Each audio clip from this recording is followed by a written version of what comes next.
ব্যবসায় শিক্ষা বিভাগ থেকে তোমার টার্গেট যদি হয় ঢাকা বিশ্ববিদ্যালয়ের সি ইউনিট, অর্থাৎ তুমি যদি বিজনেস ফ্যাকাল্টিতে পড়াশোনা করতে চাও ঢাকা বিশ্ববিদ্যালয়ের হিসাব বিজ্ঞান, ফিনান্স, ম্যানেজমেন্ট, মার্কেটিং এর মতো সাবজেক্ট নিয়ে, তাহলে তোমার হিসাব বিজ্ঞান প্রস্তুতিটা কিভাবে হবে, কিভাবে তুমি শুরু করবা, নিশ্চয়ই এই সংক্রান্ত তোমার মনে প্রশ্ন জাগ্রত হয়, তাই না?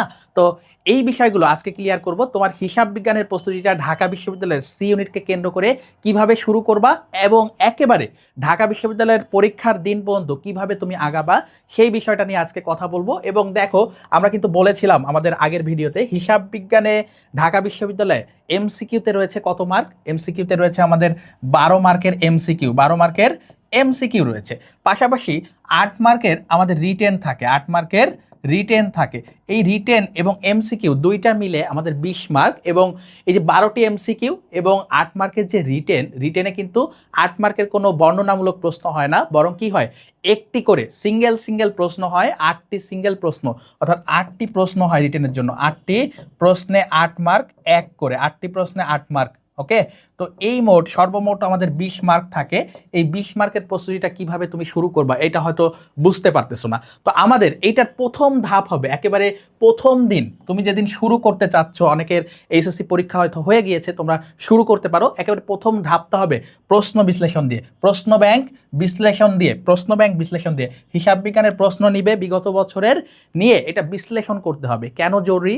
তোমাকে প্রথমেই আইডেন্টিফাই করতে হবে যে এইচএসসি এবং ঢাকা বিশ্ববিদ্যালয়ের সি ইউনিটের হিসাব বিজ্ঞানের প্রশ্নটা কেমন হয়, এইচএসসি থেকে পার্থক্যটা কি। তুমি যদি মনে করে থাকো যে এইচএসসির মতো সহজ, সেটাও যেমন না, আবার অনেক বেশি কঠিন ঢাকা বিশ্ববিদ্যালয়ের প্রশ্ন এমনও না। একটা স্ট্যান্ডার্ড মান ফলো করে ঢাকা বিশ্ববিদ্যালয় কোশ্চেন করে। এবং এই বিষয়টা আইডেন্টিফাই করতে গেলে তোমাকে প্রথমেই প্রশ্ন ব্যাংক নিয়ে বসতে হবে। প্রশ্ন ব্যাংকে হিসাব বিজ্ঞান দিয়ে যদি শুরু করতে চাও, সেক্ষেত্রে হিসাব বিজ্ঞানের প্রথমে শুরুটা করবা এমসিকিউ দিয়ে, অর্থাৎ বিগত 5 বছরের তুমি এমসিকিউগুলো দেখবা, সেইখান থেকে কোন কোন অধ্যায় থেকে বেশি বেশি প্রশ্ন আসতেছে, যে টপিকগুলো বারবার আসতেছে, এটা তোমাকে দেখতে হবে। এরপরে পরের দিন তুমি যদি প্রথম দিন এমসিকিউ দেখো এবং প্রথমে এমসিকিউ দিয়ে যদি শুরু করো প্রশ্ন বিশ্লেষণ, এরপরেই এমসিকিউ দেখা শেষ হলে তোমাকে দেখতে হবে রিটেন। তোমাকে কি দেখতে হবে? রিটেন বা লিখিত, রিটেন বা লিখিত। এমসিকিউতে কোন কোন টপিকগুলো টাচ করে ঢাকা বিশ্ববিদ্যালয়ের প্রশ্ন করতেছে, পাশাপাশি রিটেনে কোন টপিকগুলো তোমাকে টাচ করে প্রশ্ন করতেছে, এই বিষয়গুলো, এবং কিভাবে কিভাবে প্রশ্ন করতেছে। বিশ্ববিদ্যালয়ের প্রশ্নগুলো একটু কৌশলগত হয়, একটু স্ট্র্যাটেজিক হয়। এই প্রশ্নের প্যাটার্ন বোঝার জন্য, এই প্রশ্নগুলোর কি বোঝার জন্য, আমাদেরকে প্যাটার্ন ধরার জন্য এই প্রশ্ন বিশ্লেষণ করতে হবে। প্যাটার্ন ধরার জন্য, কিসের জন্য ভাইয়া? প্যাটার্ন ধরার জন্য আমাদেরকে প্রশ্ন বিশ্লেষণ করতে হবে। তো প্রথম ধাপ তুমি শুরুটা করবা কি দিয়ে? প্রশ্ন বিশ্লেষণ দিয়ে। এরপরে হিসাব বিজ্ঞানের ক্ষেত্রে যেহেতু অনেকেই হিসাব বিজ্ঞানের গাণিতিক সমস্যা নিয়ে ভয় পাও, তো এটা শুরুটা করতে হবে প্রশ্ন বিশ্লেষণের পরে। আমাদের দ্বিতীয় ধাপটা কি হওয়া উচিত? দ্বিতীয় ধাপে তোমাকে ওই যে প্রশ্ন বিশ্লেষণ থেকে টপিক বা অধ্যায়গুলো তুমি আইডেন্টিফাই করলা, কি কি করলা? অধ্যায় বা টপিকের নাম আইডেন্টিফাই করে ফেলেছো। এখন মানে কোন কোন জায়গা থেকে প্রশ্ন আসতেছে, প্রশ্ন বিশ্লেষণের মাধ্যমে তুমি কিন্তু সেইটা আইডেন্টিফাই করতে পেরেছো বা কিছুটা হলেও ধারণা পেয়েছো। এখন তোমাকে চলে যেতে হবে টপিক বা অধ্যায় ভিত্তিক, প্রথমে বেসিক থেকে অ্যাডভান্সে। কোথায় যাবে? বেসিক থেকে অ্যাডভান্সে যেতে হবে তোমাকে।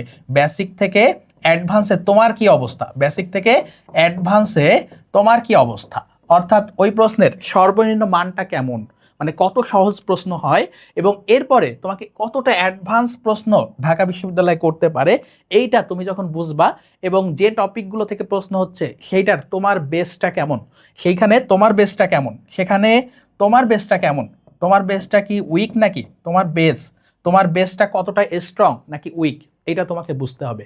বোঝার পর তোমাকে পড়তে হবে ওই অধ্যায়টা সম্পর্কে তোমার একটা সম্যক ধারণার জন্য ওই টপিকগুলো পড়া শুরু করতে হবে। এরপর তুমি বেস দেখে তুমি আইডেন্টিফাই করবা যে এই টপিকগুলোতে আমার বেশি সমস্যা, এই টপিকগুলো আমি একটু ভালো করে পড়বো, আর যে টপিকগুলো আমি পারি সেগুলো আমি প্র্যাকটিসে যাব। এর পরের ধাপে, তৃতীয় ধাপে আমাকে হচ্ছে একেবারে বেসিক থেকে অ্যাডভান্স তুমি তো দ্বিতীয় ধাপে বুঝলা যে এই টপিকগুলো আমাকে বেসিক পড়তে হবে, এই টপিকগুলো আমি টোটালি জানি না, সেগুলো তুমি বেসিক পড়ে ফেললা, এবং যে টপিকগুলো তুমি কিছুটা জানো সেগুলোর অ্যাডভান্স প্রিপারেশন তোমাকে নিতে হবে। এটা হচ্ছে তৃতীয় ধাপে, অর্থাৎ তুমি একেবারে শুরু থেকে শেষ পর্যন্ত পড়বা।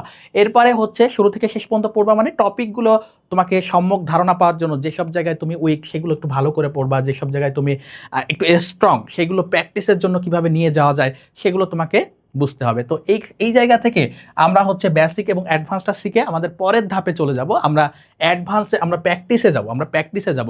অর্থাৎ তোমাকে এই পর্যায়ে এসে তুমি ধরো একটা টপিক পড়ছো, অর্থাৎ ওই টপিকটা থেকে তুমি তো প্রথমেই জানো কোন প্যাটার্নে প্রশ্ন হয়, তাহলে বিগত বছরগুলোর প্রশ্ন প্র্যাকটিস করা, বেশি বেশি প্র্যাকটিস করা। এখানে প্র্যাকটিসটা হবে দুইটা টাইপ, একটা হচ্ছে বিগত প্রশ্ন প্র্যাকটিস, একটা হবে কি বিগত প্রশ্ন প্র্যাকটিস, একটা হচ্ছে বিগত প্রশ্ন, আরেকটা হচ্ছে সম্ভাব্য প্রশ্ন, আরেকটা কি প্রশ্ন হবে সম্ভাব্য প্রশ্ন প্র্যাকটিস। দ্বিতীয় যে প্র্যাকটিসটা করবা সেটা হচ্ছে সম্ভাব্য প্রশ্নের উপর। তাহলে বিগত বছরগুলোর প্র্যাকটিস যেমন করবা, পাশাপাশি তোমাকে সম্ভাব্য প্রশ্নের প্র্যাকটিসও করতে হবে হিসাব বিজ্ঞানের ক্ষেত্রে।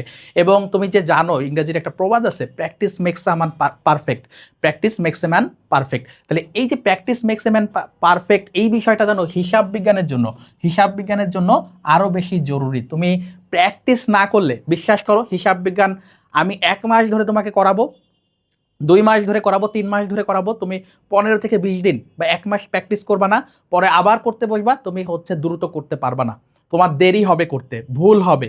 তো এটা প্র্যাকটিসের উপর রাখতেই হবে তোমাকে। এরপরে দেখো রিভিশন প্লাস এক্সাম। এরপরে তুমি যদি শুধু প্র্যাকটিস করে, ওই যে আমি একটু বলতেছিলাম যে প্র্যাকটিস না করলে তো ভুলে যাবা, দ্বিতীয়তে রিভিশন যদি না করো তুমি সব শিখে ফেলছো, তুমি 4 মাস সময় পাইছো, সব শিখছো, কিন্তু কি করছো একটা ক্লাস, প্রথম ক্লাস হয়েছে, প্রথম ক্লাসে হচ্ছে তুমি আমি একটা জিনিস প্র্যাকটিস করিয়েছি, তুমি পরে আর প্র্যাকটিস করো নাই, দ্বিতীয় উইক, তৃতীয় উইক, চতুর্থ উইক, এইভাবে উইকগুলো পার হয়ে গেছে, তো তুমি সেটা প্র্যাকটিস করো নাই, না করলে কি হবে, প্র্যাকটিস করো নাই, রিভিশন করো নাই, রিভাইজ করো নাই, তখন তোমার কি হবে, তখন ওই টপিকটা তুমি ভুলে যাবা, তুমি পারবা না টোটালি। তো রিভিশন কতটা জরুরি আমাদের অ্যাডমিশনের জন্য, রিভিশন অত্যন্ত জরুরি। কারণ কি, কারণ কারণ তোমাকে একই দিনে একই দিনে 5টা সাবজেক্ট অ্যাপ্লাই করতে হচ্ছে, যে 10টা পেপার, অর্থাৎ প্রথম পত্র দ্বিতীয় মিলে, প্রথম পত্র দ্বিতীয় পত্র মিলে, প্রথম পত্র প্লাস দ্বিতীয় পত্র একসাথে অ্যাপ্লাই করা লাগে, একসাথে অ্যাপ্লাই করা লাগে, একসাথে অ্যাপ্লাই করা লাগে। তো এই জন্য তোমাকে কি করতে হবে, এই জন্য তোমাকে বারবার রিভিশন করতে হবে, না হলে তুমি ভুলে যাবা। আজকে বাংলা পড়তেছো, কালকে হিসাব বিজ্ঞান পড়তেছো, অমুক দিন ফিনান্স পড়তেছো, সব একসাথে জগা খিচুড়ি হয়ে যাবে রিভিশন যদি প্ল্যান ওয়াইজ না করো। এরপরে তোমাকে এক্সাম, রিভিশনের পাশাপাশি তোমাকে এক্সাম দিতে হবে, প্রচুর পরিমাণে এক্সাম দিতে হবে। তোমার কতটুকু প্রোগ্রেস হচ্ছে এটা ট্র্যাক করার জন্য, তোমার প্রোগ্রেস কতটুকু, তোমার উন্নতি কতটুকু হচ্ছে। তুমি আজকে প্রতিদিন 1% করে উন্নতি করো না, তোমার আজকে ধরো হিসাব বিজ্ঞানের নলেজটা একেবারে বেস লেভেলে আছে, তুমি কালকে হিসাব বিজ্ঞান পড়ে, একদিন হিসাব বিজ্ঞান পড়ে তুমি কতটা ইমপ্রুভ করতে পারছো, কি শিখতে পারছো। আজকে অ্যাকাউন্টিং ইকুয়েশনটা শেখো না, কালকে হিসাব চক্রটা ভালোভাবে শেখো না, কয়টা ধাপ আছে, কোনটা পরিত্যাজ্য ধাপ, এটা শেখো, প্রোগ্রেসটা ট্র্যাক করো। তো এইটা তোমাকে করতে হবে এক্সাম দিয়ে, এবং এক্সাম দেওয়ার পর তুমি আইডেন্টিফাই করো যে আমার ওই টপিকে ঘাটতি আছে কিনা, কয়টা প্রশ্ন ভুল হলো আমার, এই সব জায়গাটা আমাকে আবারও দেখতে হবে। তো এই রিভিশন অ্যান্ড এক্সাম প্র্যাকটিস এটার মধ্যে তোমাকে থাকতে হবে। এরপরে দেখো, তো এই সবগুলো বিষয় আমাদেরকে যদি তোমরা যদি মেনে চলতে পারো, এই সবগুলো হিসাব বিজ্ঞানের ক্ষেত্রে যে বিষয়গুলো বললাম, এই সবগুলো বিষয় যদি তুমি আইডেন্টিফাই করতে পারো, তোমাকে নিজেকে ট্র্যাকে রাখতে পারো, প্রোগ্রেস আইডেন্টিফাই করতে পারো, এক্সাম দিতে পারো, এক্সামের ভুল আইডেন্টিফাই করতে পারো, এবং রিভিশন করতে পারো, এই বিষয়গুলো যদি তুমি করতে পারো, ইনশাল্লাহ হিসাব বিজ্ঞানে ঢাকা বিশ্ববিদ্যালয়ের সি ইউনিটকে যারা টার্গেট করবা, এই ধাপগুলো, এই 5টি ধাপ যদি তুমি মেনে পুরা একেবারে অ্যাডমিশন জার্নিটা শেষ করতে পারো, ইনশাল্লাহ তোমার হিসাব বিজ্ঞানে কোনো ধরনের ঝামেলা থাকবে না। এবং আমি গ্যারান্টি দিচ্ছি, তুমি যদি নিয়মিত পড়ো, নিয়মিত প্র্যাকটিস করো, নিয়মিত রিভিশন করো, এক্সাম দাও, তাহলে তোমার ইনশাআল্লাহ হিসাব বিজ্ঞান প্রশ্ন এবং ঢাকা বিশ্ববিদ্যালয়ের প্রশ্ন খুবই স্ট্যান্ডার্ড হয়। কি প্রশ্ন আসবে, কিভাবে আসবে, এটা খুবই ট্র্যাক করা, এটা খুবই সহজ, ক্র্যাক করা সহজ। তো তোমরা যদি এই ধাপগুলো ফলো করে করতে পারো, ইনশাআল্লাহ তোমাদের সমস্যা হবে না। তো এখন এই 5টা ধাপ ফলো করতে গেলে তুমি তো নতুন, তুমি সবেমাত্র এইচএসসি দিয়েছো, তুমি কি করতে পারো যে ভাই আমাকে একটা পরামর্শ দেন, অনেকেই পরামর্শ চাচ্ছে ইনবক্সে, যে আমি কিভাবে করতে পারি। এই সব কিছু তোমাকে স্মার্ট ওয়েতে প্রিপারেশন নিতে হবে। এই যে স্টেপগুলো বললাম, এই সবগুলো সংমিশ্রণ হচ্ছে আমাদের C unit excellent online course 2.0। C unit excellent online course 2.0 ব্যবসায় শিক্ষা ইউনিটের জন্য। এটা রোড ম্যাপ আমরা তোমাদেরকে আগে দিয়েছি, ভিডিও দেখে নিতে পারো। শুধুমাত্র ব্যবসায় শিক্ষা শাখার শিক্ষার্থীদের জন্য কি কি ফিচার পাও ভাই, সবাই বলবে তোমার লাইভ ক্লাস এই সেই। লাইভ ক্লাস, এই যুগে এসে লাইভ ক্লাস কোনো ফিচার এটা যেমন বলাই যায় না, কিন্তু হচ্ছে লাইভ ক্লাসটা জুম ভিত্তিক কিনা এটা তুমি দেখবা। এই যে আমাদের প্রথম ফিচারটা দেখো, প্রথম ফিচারটা হচ্ছে জুম অ্যাপে লাইভ ক্লাস। কি বলা হচ্ছে? জুম অ্যাপে লাইভ ক্লাস। এই যে জুম থাকলে তুমি অফলাইনের মতো প্রশ্ন করতে পারবা, অর্থাৎ অফলাইনের ব্যারিয়ারটা আমরা কাটিয়ে উঠতেছি। এরপরে দেখো আমাদের ডেডিকেটেড ওয়েব অ্যাপ, মাসিক গাইডলাইন, স্টুডেন্ট কমিউনিটি 24/7, এগুলো এগুলো একটা কমন ফিচার। কিন্তু এই যে জুম অ্যাপে লাইভ ক্লাস কিংবা যতবার ইচ্ছা ততবার পরীক্ষা দেওয়ার সুযোগ, ওয়েব বেস, আমাদের কোনো ফেসবুকের ঝামেলা নেই। তো এই বিষয়গুলো, ফেসবুক তোমার টোটালি লাগবে না আমাদের কোর্সে। এই কোর্সটাতে তোমরা 100+ জুম লাইভ ক্লাস যেটা বললাম সেইটার পাশাপাশি 200রও বেশি এক্সাম তোমরা পাবা। এবং এই এক্সামটা কিভাবে, ইতোপূর্বে তোমাদের যে 5টা স্টেপ দেখিয়েছি, এই 5টা স্টেপকে কিভাবে ট্র্যাকে রাখবে আমরা একটু যদি বলি। তোমরা প্রথম যেদিন ক্লাস করবা তারপরেই, ক্লাসের পরেই একটা কনসেন্ট্রেশন বা মনোযোগ যাচাই হবে। অর্থাৎ একবার তুমি রিভিশন করলা, এরপরে পরের দিন সারাদিন পড়ার পর পরের ক্লাস শুরু হওয়ার আগে একটা ক্লাস টেস্ট হবে, এবং একটা উইকের সবগুলো ক্লাস হয়ে যাওয়ার পর একটা উইকলি টেস্ট হবে, এবং 4টা উইক হয়ে গেলে একটা মান্থলি টেস্ট হবে। অর্থাৎ একটা টপিক তোমার কিন্তু 4বার রিভিশন হয়ে গেল। এরপরে যখন বিশ্ববিদ্যালয়ের পরীক্ষাগুলো চলে আসবে তখন আবার বিশ্ববিদ্যালয় ভিত্তিক মডেল টেস্ট। তো এই সবগুলো বিষয় তোমাকে তোমার প্রোগ্রেসটা ট্র্যাক করতে, বারবার প্র্যাকটিস করতে, বারবার রিভিশন করতে এবং সব কিছু ট্র্যাকে রাখতে ইনশাল্লাহ 100% তোমাকে সহায়তা করবে এই এক্সামগুলো, এই ক্লাসগুলো।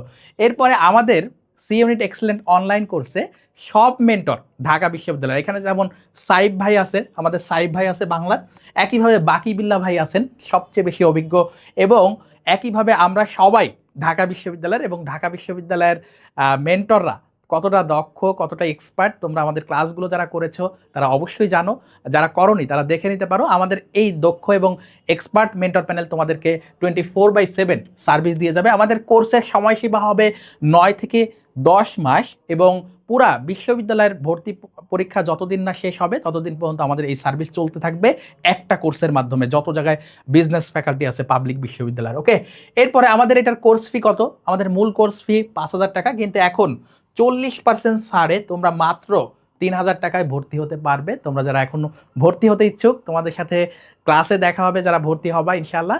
তো দেরি না করে আমাদের এত এত ফিচার, এত এত বিশেষ সুবিধা সম্পন্ন ঢাকা বিশ্ববিদ্যালয়কে যারা টার্গেট করছো, ঢাকা বিশ্ববিদ্যালয়ের সবচেয়ে এক্সপার্ট মেন্টর প্যানেলদের সাথে তোমাদের ক্লাসে দেখা হচ্ছে ইনশাল্লাহ।